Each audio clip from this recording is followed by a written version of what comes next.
And now for a taste of things to come. A great slam and then some. It's on. It's time for the new Game On podcast. We're celebrating our favorite games. Falcon Punch! Mamma mia! Finish him! It's a little bit of the old, You're good, but I'm better. a little bit of the new, I am assuming direct control. and everything in between. But enough talk. How about you? Let's get things started. Get more from your gaming habit with Jeff Johnson. Game on! Game on! Game on! And we're back again. It is the new Game On podcast. I am Jeff Johnson. And just to reiterate here, I think it's safe to say by the fact that you're hearing this second episode, no, this was not an April Fool's joke. We're back. We are doing the podcast with Game On once again. I'm happy to say that I've got time to actually do it again, which it's one of the sort of good things that has come out of the COVID-19 pandemic. Probably one of the only good things to come out of the COVID-19 pandemic that's actually good. But here we are. I am right now voicing another podcast for you, and we've got quite a bit to talk about in this week's episode. Once again, plenty of time to play a bunch of different games, including one game that only cost me 1 cent. It cost me a single cent to get this game, and I have to say it's probably the best penny I've ever spent for my kids in the last little bit. So, Conduct Together. We're going to be talking about the game for the Nintendo Switch, Conduct Together. The first thing I'm going to be talking about is a game that's been on my playlist for a long time. It's a indie game for the Xbox Live. We're going to be talking about Limbo. And the last game I want to talk about in today's episode, we are also going to be talking about a new game that just came out in recent weeks. This game has given me vibes of Final Fantasy Tactics. It's also given me vibes of all the other strategy RPGs. We're talking about Children of Zodiarcs for today's episode. And one other thing I want to talk about before we wrap things up this week, I want to talk a little bit about family time, specifically how to have the most out of it, especially with some of the gaming hobbies that we do, some of the games that we play. I want to talk a little bit about how I've been spending my time with my kids and Amazing Tales. So that's all going to be coming up in this week's episode. When we come back, we're talking about Limbo. This is the new Game On podcast. Hey, this is David Hayter. I'm the voice of Solid Snake, and you're watching Game On. So pay some damn attention. The new Game On podcast continues. Here's Jeff. It's the new Game On podcast. I'm Jeff Johnson. You can hear us on youtube.com/GameOnGNT. Same YouTube channel we've been using for the past 8 years. Holy cow, we've been doing this for 8 years. But yes, in 8 years' time, we're still on YouTube. We're still on GameOnGNT. You can find us there. You can also find us on Spreaker.com. I've got all my podcasts posted up there. And, of course, there is the jjplayseverything.wordpress.com site. Typically, it's been used for JJ Plays Everything in the past until I deleted everything. So now you can find all of our content there. For Game On and for JJ's Plays Everything, all of it will be on the JJ Plays Everything WordPress site. Let's get into our talk about Limbo. And no, I'm not talking about, raise the bar, it's time to limbo. I'm not talking about, does anybody even limbo anymore? I don't think that's really a thing. But Xbox Live Arcade, many, many moons ago, released the game Limbo. And it exists out there. It's been on my wish list to play for quite some time. I've heard a lot of good things about it. A lot of people praising its artistic direction, this whole sort of film noir style that it has, and the fact that it's a modern puzzle game, and there's a whole bunch of different ways to sort of play through it, apparently. Well, actually, there's only one way to play through it, and the other ways all lead to death. So there's that. Let's talk a little bit about Limbo.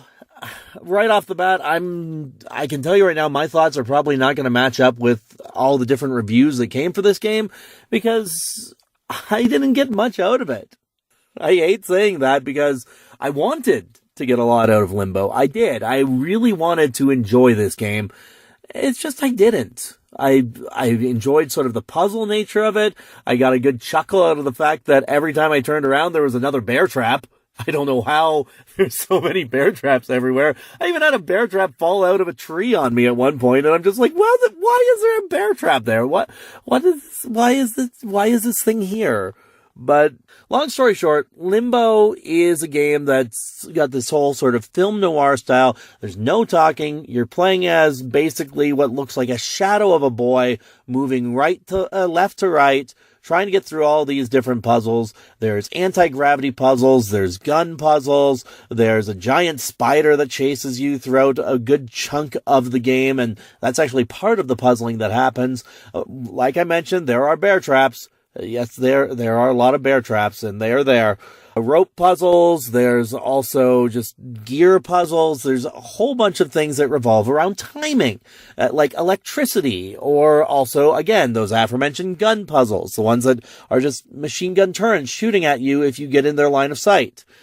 And through all these puzzles, I just sort of kept pushing through. There's a couple of times I ran into where I needed to check a walkthrough because, dear God, I could not figure out what they were trying to get me to do. But I did it. I got through the game in about 2 nights playtime, and then the ending happened. The ending takes you right back to the beginning of the game and starts fresh again. And so you keep walking along, and then there is a scene where you run into a little girl, and that's it. Game ends. Credits roll. Game plays, and that's where things end. No explanation as to why this boy was doing his thing, who this girl was he was looking for. From what I've been reading about, it was his sister. And I mean, the whole point, from what I understand, I get the point that this game is trying to represent the whole eternity of Limbo, basically the whole idea of between heaven and hell, and, constantly being stuck in that perpetual cycle of Limbo. The fact that it has to be explained to me, though, doesn't really help matters here. The puzzling is neat. I do like the puzzling aspects of it, but the game doesn't do it for me. That's the best way I can put it. The game does not do it for me. In fact, there's a game we're going to be talking about next week that I kind of run into the similar sort of thing. Next week, we're going to be talking about a game called Fractured Minds, and spoiler alerts, my review is pretty much going to be the same as this one here. But as much as I like the sort of artistic style of it, and I like the fact that there's all these constant death traps you have to evade, there's nothing motivating me to try this game again. And that's where I'm at. But you may have had a different reaction to Limbo. You may have enjoyed it a hell of a lot more than I did. I just know this is my point. This is where I'm at with this game. But anyway, that's my thoughts on Limbo. Hopefully you got more out of it than I did. And if you did, feel free to leave your thoughts on Limbo in the comments. I'm Jeff Johnson. This is the new Game On podcast. We will be coming back. The next thing we're going to be talking about is how to conduct together. I'm Jeff Johnson. Greetings, my friend. This is The Brain, and you are listening to Game On. You know what they say, when life hands you lemons. Do a barrel roll. And when you want to know about your favorite games, listen to Game On with Jeff Johnson. You're listening to the new Game On podcast with Jeff Johnson. Thank you very much for listening. I am Jeff Johnson. This is the new Game On podcast. It's very similar to the old Game On podcast, or the Game On post-game show, or, well, the second time we attempted the Game On post-game show. We like podcasts. I enjoy doing podcasts, and that's why I'm bringing this to you. Today, we're talking about a game that cost me 1 penny, a single penny to buy, because it's on one of those crazy Nintendo Switch sales, and I love them because, holy cow, they give you access to a whole bunch of different games for ridiculous prices. So, I was looking through the Nintendo eShop on my Switch the one day. I browse shops all the time. I have too many games as it is, and I still keep browsing the shops. I don't know why. It's something I do because I keep trying to catch sort of the next big thing, the next big game in my household. And this time, I think I did it. I came across this game called Conduct Together. And basically what you got here, it's a game that's all about controlling trains on a set of tracks and also controlling, sort of the branch points of those tracks. And the big reason I sort of paid attention to it is basically I thought to myself, my boy loves trains. Yeah, my boy really loves trains. He's super into Thomas the Tank Engine right now. He loves playing with just train tracks in his house. There was a couple of other different games that we've seen in the past, tracks being one of them. He just really gets into that sort of thing. And I thought for myself, this game looks like a lot of fun. I wonder how much it is right now. 1 cent. A single cent. That's how much this game costs on the Nintendo Switch's eShop right now. Normally, this game is priced at $27. So they have chopped this game down in price ridiculously. And so I thought to myself, you know what? I'm going to buy this game. Why not? Let's do this thing. How can I go wrong for a cent? And then I realized I could get it for even cheaper. You see, I've bought more games than that in the past on the online service. And every time you buy a game, you get one of those gold coins, like Mario gold coins, but in the eShop. And each cent of those translates to a cent in real money. So I didn't even have to spend a cent. I used one of those cents to buy this game. And there it was. Conduct Together. And so I put on the game and I'm trying it. I'm like, this game is a lot of fun. I hand it to my boy. He starts playing it. He's having a lot of fun. And the beauty of it is when you pay $0 for a game, your expectations going into it is absolutely none. So to have this game be an exciting and fun thing makes it even better.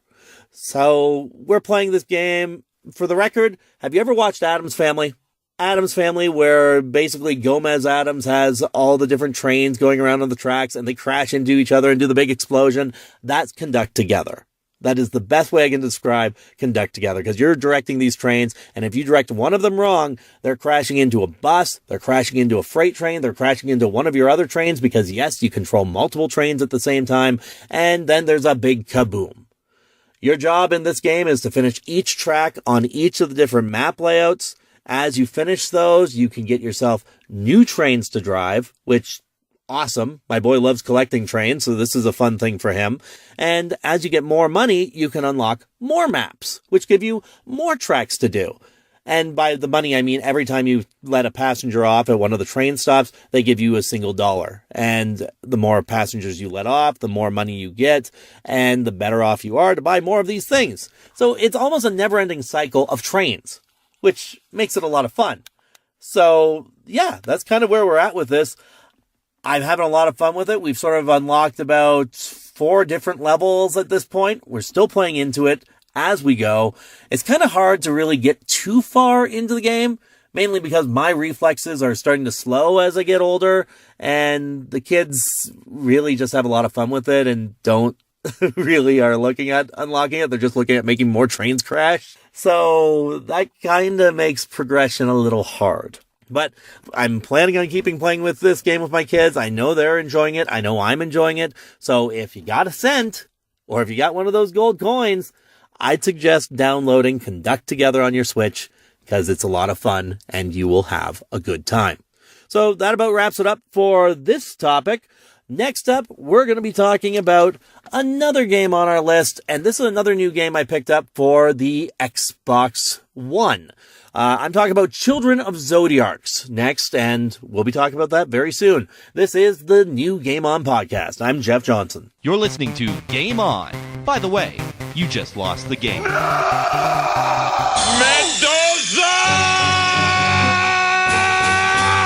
Hey, you. I'm talking to you.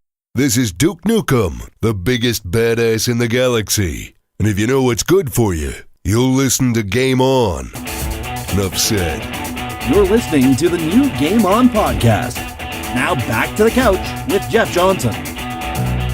Yes, you're hearing things right. It is the new Game On podcast. I am Jeff Johnson. We've talked about 2 games so far. I've got one more I want to talk about in this week's episode. I love strategy RPGs. I have a lot of fun playing them. They are one of my favorite genres. In fact, some of my favorite games I've ever played have come from the strategy RPG genre. I'm looking at games like Final Fantasy Tactics, Sayuki, The Journey West, Front Mission 3. I've heard a lot of good things about the Fire Emblem series, and I had a lot of fun with them, but that's not the type of strategy games I'm looking for. They're good, but they're not in the class of like the Final Fantasy Tactics, the Front Mission 3s, and of course, one of my favorite strategy RPGs, which I am bound to talk about as this whole thing goes on with the coronavirus. Ogre Battle series is fantastic. I love Ogre Battle. I love Ogre Battle 64, Tactics Ogre, any of the Tactics Ogre, including the re-released Tactics Ogre for PSP. That thing is a gem. And if you have a PSP, you should have that game because it is a must play. But we're getting a little bit off topic. Those games are all great. And I'm sure a lot of them had a lot of influence in the game I'm talking about today, Children of Zodiarcs. Now, this game comes from a Canadian studio. I haven't looked too much into the sort of history, but I keep seeing that sort of Canadian Media Fund logo popping up as I turn on the game. So I'm happy to be playing a Canadian game. The fact that it's a strategy game makes things even better. So right off the bat, at this point, I am about 8 missions into this game. 8 of the different sort of battle maps so far. From what I can tell from this game, just from looking at the cover, I can guarantee that one of your characters is going to betray you within about, I'd say, 10 or 12 missions. That's my prediction, because there is no way that they have the big head honcho guy, I think his name is Reichert. There is no way that you have an image of your main character standing in front of a shadowy image of Reichert's head, and there is no way that he is not the bad guy. So there has to be a heel turn coming soon enough. Yes, I'm using my wrestling lingo for this one, but a heel turn is imminent, and I am going to be glad to point it out when it does happen. Anyway, let's talk about the battle system of this game, because this, to me, is where this game stands out.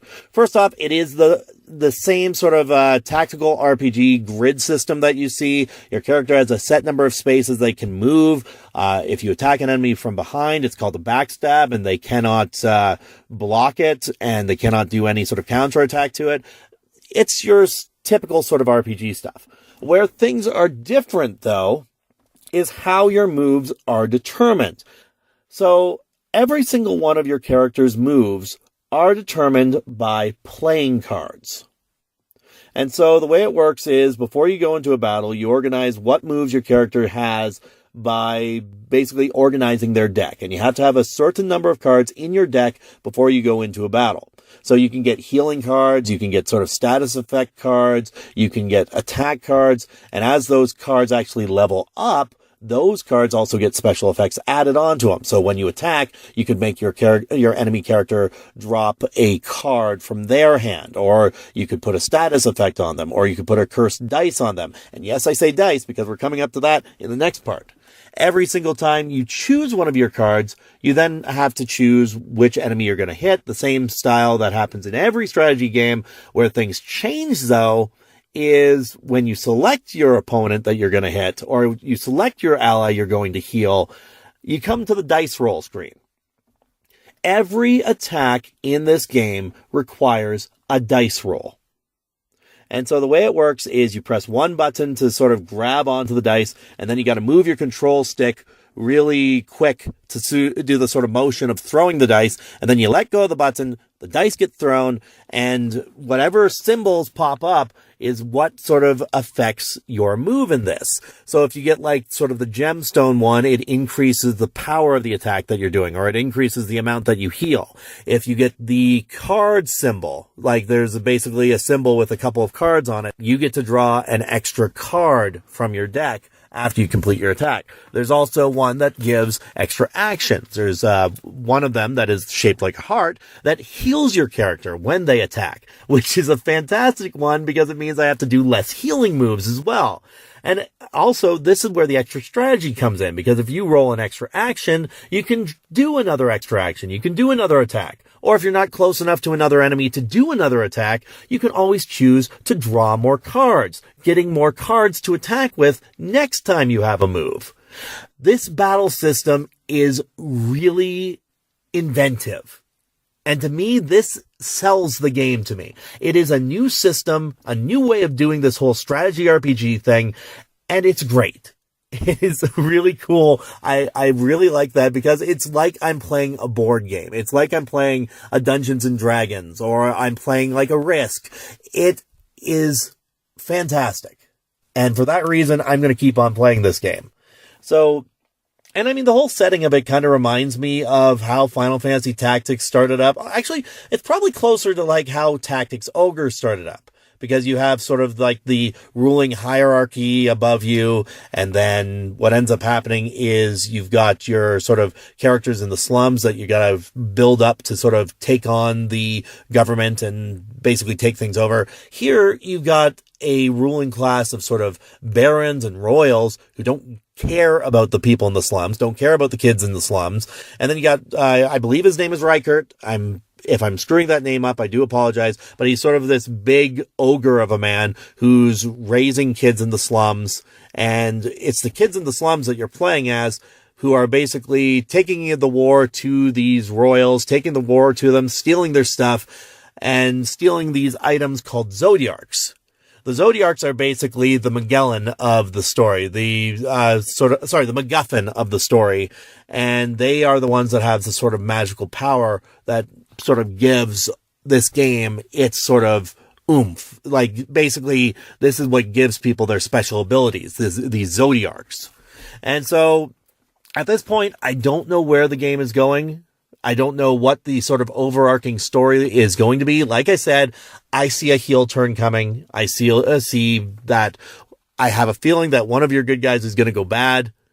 I also have a feeling that something is going to change from this, because at this point, all it is almost this Robin Hood-esque story where we're stealing stuff from the royals to sort of give money to our band of little sort of street kids.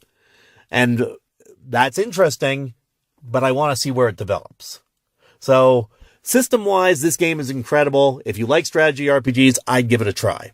Storyline-wise, it's a little too early for me to tell you where it's going to go, but at the same time, I wouldn't want to spoil it for you either if I did get further in. So, I'm still going to play this game. I will say right now that the strategy system that they've got is definitely worth trying. But that's my thoughts on Children of Zodiarcs. I'm having a great time with it. I'm going to keep on playing it, and I recommend you try it too. So that's about it for this week's episode. I got one last thing to talk with you about, and that's playing games with my kids. That's coming up when we come back. I'm Jeff Johnson. This is the new Game On podcast. You're listening to Game On. And now, angry ticks fire out of my nipples.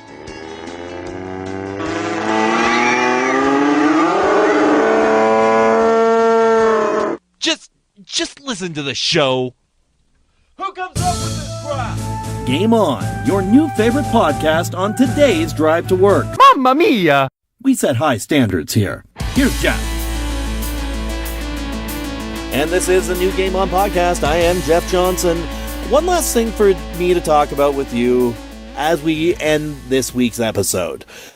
I know that we all have a lot of extra time right now. And one thing I've been trying to do is just find more ways to sort of spend time and enjoy time with my kids. Because really, if they can't get out of the house, if they can't get away from the property, I want to do what I can to make the memories of this time something that's going to stick with them, something that's going to last. And so, I mean, like, we've done stuff like making our own little pizzas. I've had them help me with like little baking projects, had them help me with artwork projects. I've just done what I can to sort of have fun with them.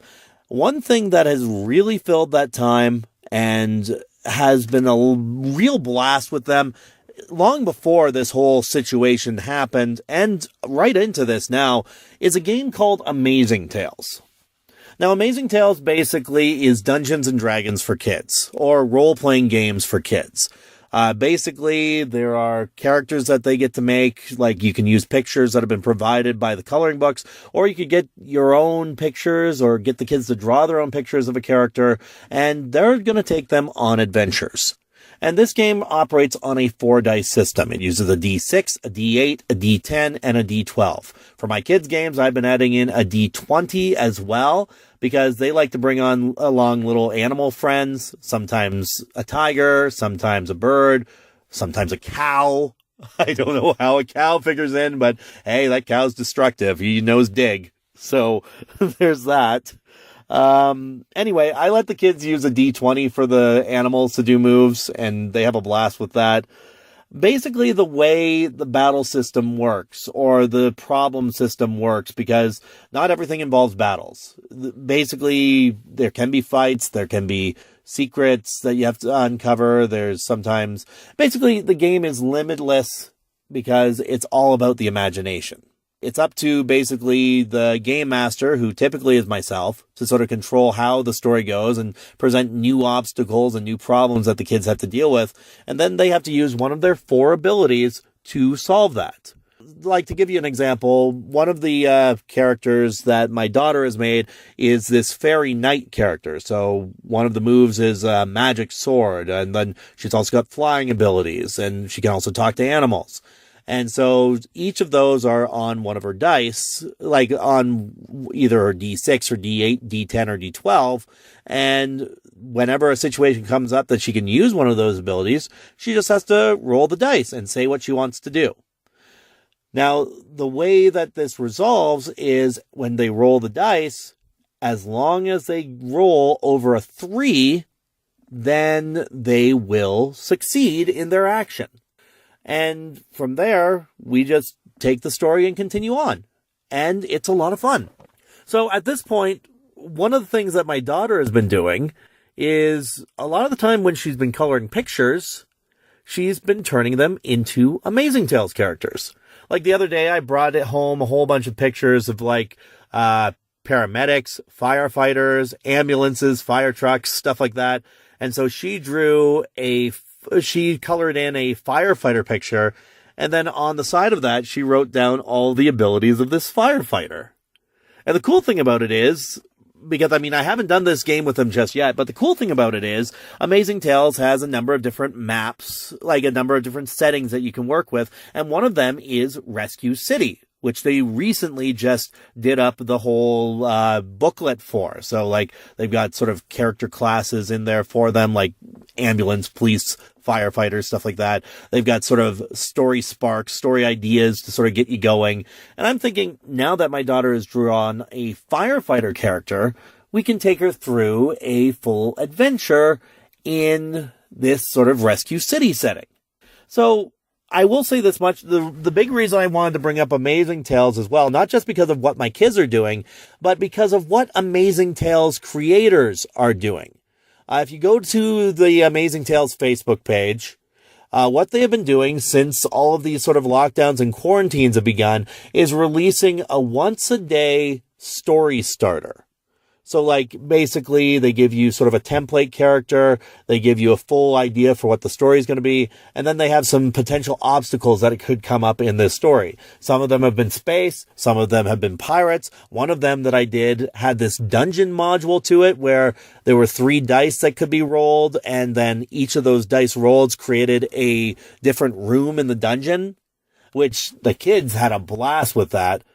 Basically, I had these sort of bigger foam dice as well. So I gave each of them one of those dice and said that they're going to be making the dungeon as we go through it by rolling these dice.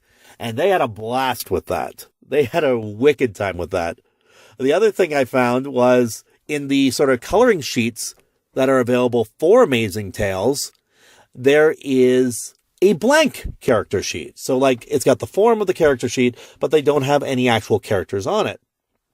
From there, I discovered that there are actually coloring sheets for WWE wrestlers.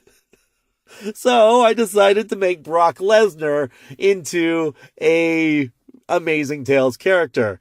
And since just having him be a wrestler wouldn't be enough for this, I colored him green, I gave him plate armor, I gave him horns, and I turned him into a bad guy. His name is Mock Pesner.